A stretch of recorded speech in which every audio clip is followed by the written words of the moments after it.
Assalamualaikum warahmatullahi wabarakatuh.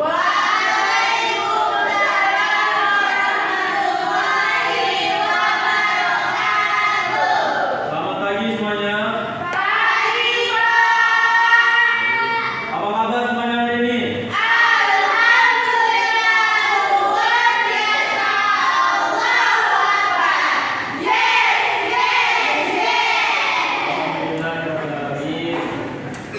Nah, sebelum kita memulai pembelajaran kita pada hari ini, kita awali dengan membaca basmalah bersama-sama agar apa yang kita lakukan hari ini mendapatkan berkah dan rahmat dari Allah Subhanahu wa taala. Baca bismillah. 1 2 3.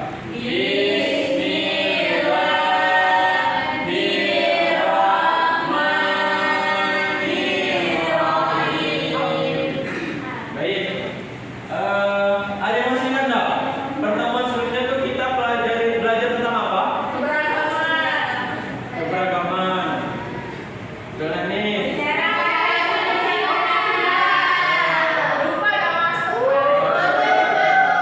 Betul ya, minggu lalu kita belajar mengenai sejarah Pancasila. Nah, minggu ini kita akan masuk ke materi berikutnya.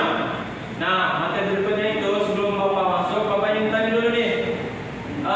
Siapa yang di sini pernah mematuhi aturan? Mau itu di lingkungan keluarga, sekolah, atau masyarakat?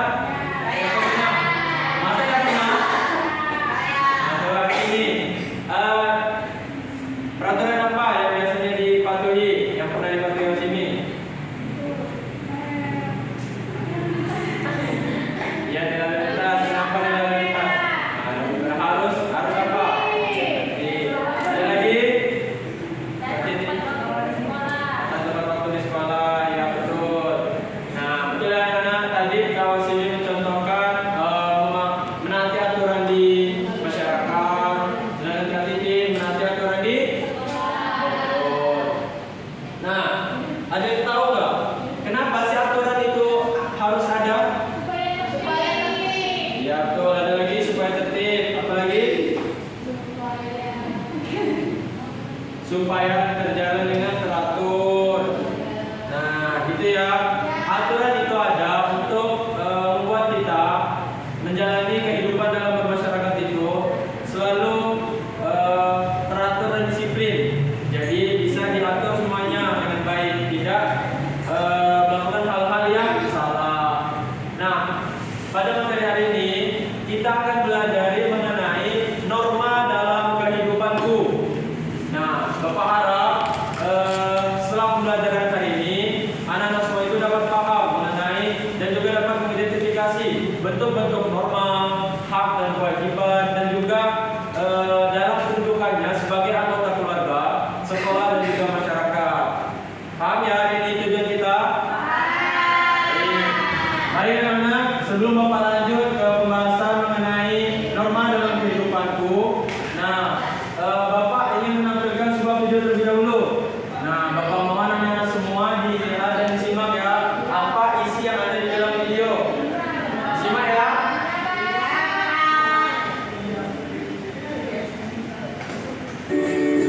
Mohon anak-anak simak.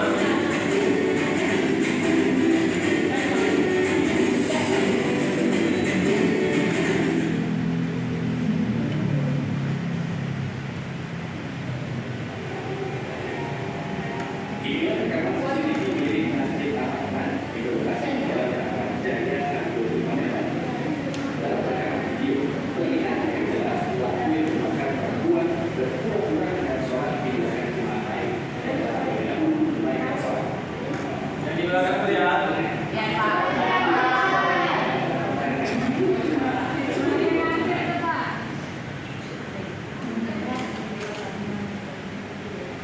Aksi tidak patuh antara seorang siswa pada guru yang viral di media massa. Namun perlakuan tidak sopan itu berani berdamai setelah siswa minta maaf pada guru. Pihak sekolah disaksikan kepolisian setempat memediasi seorang siswa yang sempat mendorong guru Sugiarto di SMK Negeri 3 Jakarta. Siswa yang berlaku tidak sopan itu akhirnya meminta maaf kepada sang guru. Polisi menyatakan insiden itu telah diselesaikan secara internal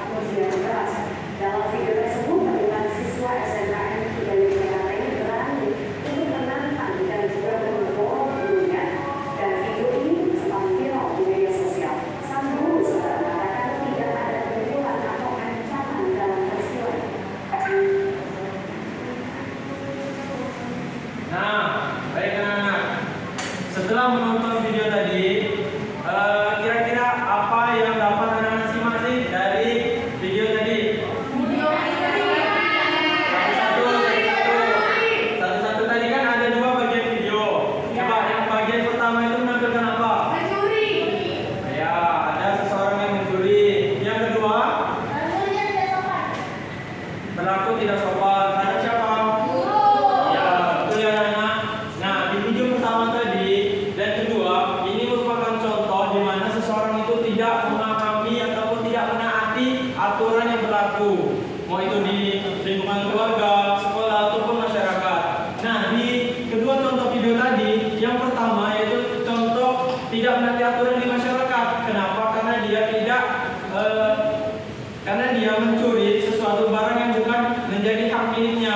Nah, itu merupakan melanggar norma atau aturan. Dan yang kedua, yaitu ada seorang siswa yang berlaku tidak sopan, berani memukul, berani mendorong seorang gurunya. Nah, itu merupakan salah satu pelanggaran ataupun tidak memahami aturan norma di sekolah. Nah, baik,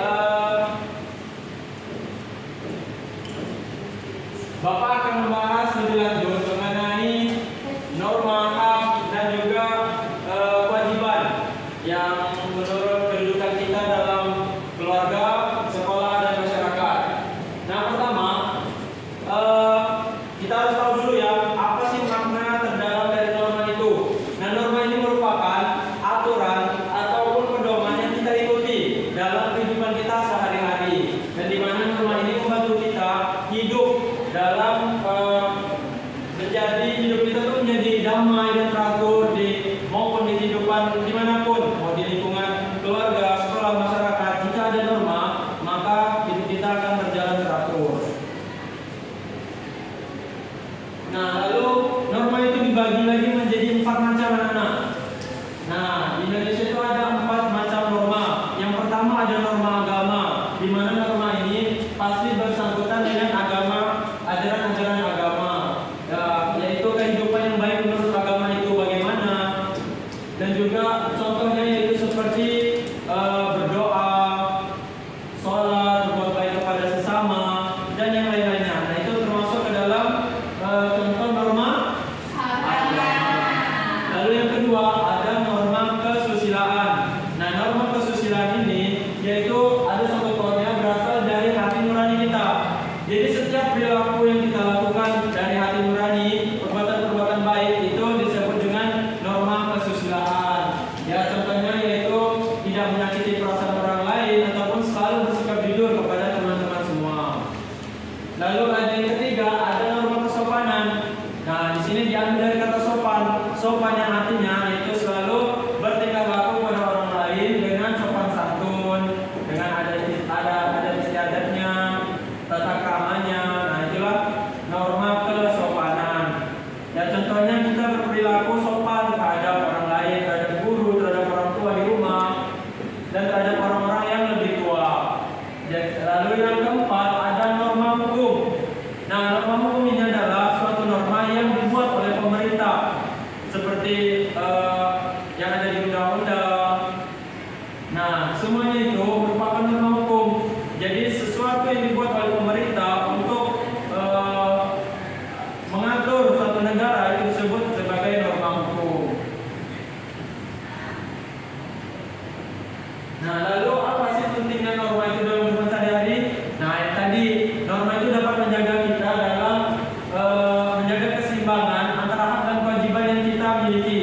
Jika seseorang itu tidak mengerjakan kewajibannya dan tidak mendapatkan hak miliknya, biasanya rentan akan terjadi pelanggaran norma karena dia tidak mendapatkan hak miliknya, tetapi juga dia tidak menjalankan kewajibannya. Nah, itulah bisa adanya hubungan antara norma, hak dan kewajiban. Jadi norma di sini yaitu menjaga keseimbangan antara hak dan kewajiban, dan juga agar kehidupan kita dalam bermasyarakat itu berjalan dengan aman dan tertib. Nah, baik anak-anak, sampai sini apakah semuanya udah paham nih antara norma, hak, kewajiban yang sudah Bapak jelaskan? Paham enggak?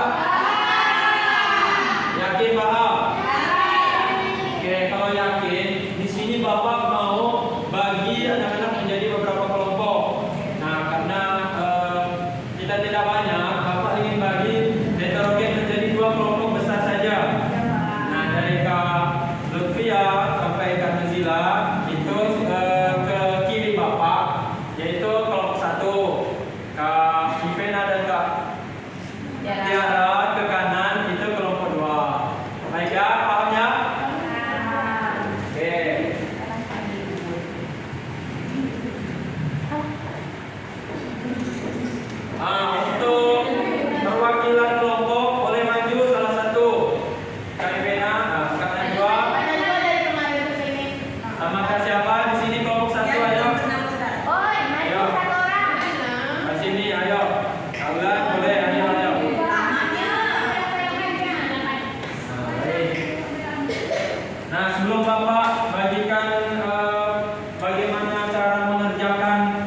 LKPD-nya. Nah, di sini ini namanya adalah roda putar, bukan roda putar gitu ya.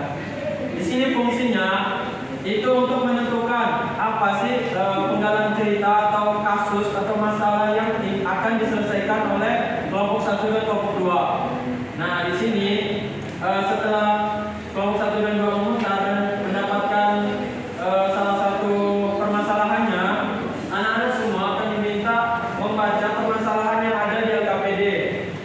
Lalu anak-anak semua akan mengidentifikasi nih apa sih lingkungan mana yang terjadi kasus tersebut, norma apa dan hak kewajiban apa yang dilanggar, dan juga anak-anak semua diminta untuk menyebutkan ataupun menjelaskan apa sih dampak dan kuncinya di sini apakah anak-anak paham atau tidak, yaitu anak-anak dapat memberikan solusi bagaimana sih dari permasalahan yang Bapak berikan tadi. Paham sampai sini anak-anak? Baik, langsung saja kelompok 1 boleh diputar untuk mengambil apa permasalahan yang didapat.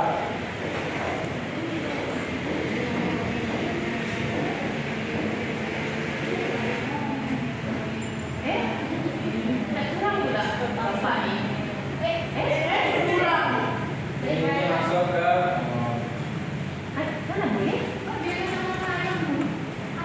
kelompok 2.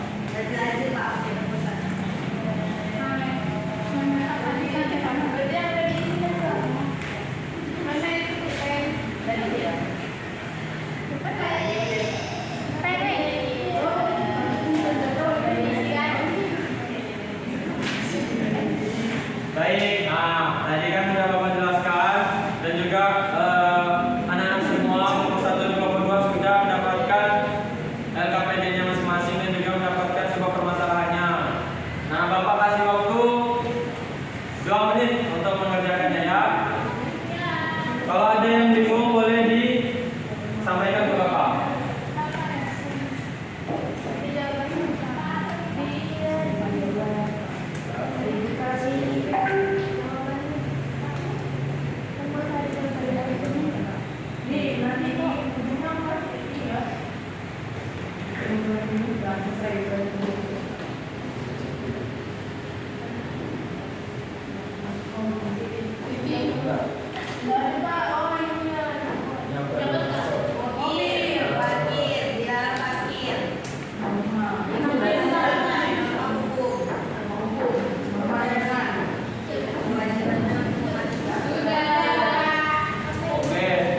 Apakah sudah ada yang selesai kira-kira? Baik. Karena itu Bapak minta perwakilan nih dari salah satu kelompok untuk menyampaikan jawaban dari permasalahan yang didapat. Boleh? Ya, maju semua. Pak Nora, ayo. Beri tepuk tangan.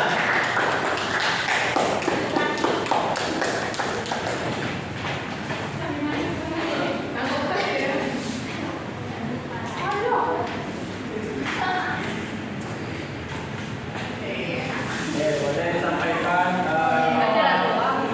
pertama permasalahan apa? Permasalahan apa yang dapat? Situasi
menjalankan norma dengan baik, maka kehidupan semua orang itu akan berjalan dengan baik dan teratur.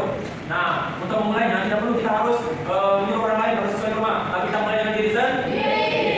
Nah, kalau kita diri sendiri sudah buat sesuai norma, menjalani kewajiban kita dan mendapatkan hak kita, maka semuanya juga akan berjalan dengan baik. Kehidupan masyarakat kita juga akan berjalan dengan baik.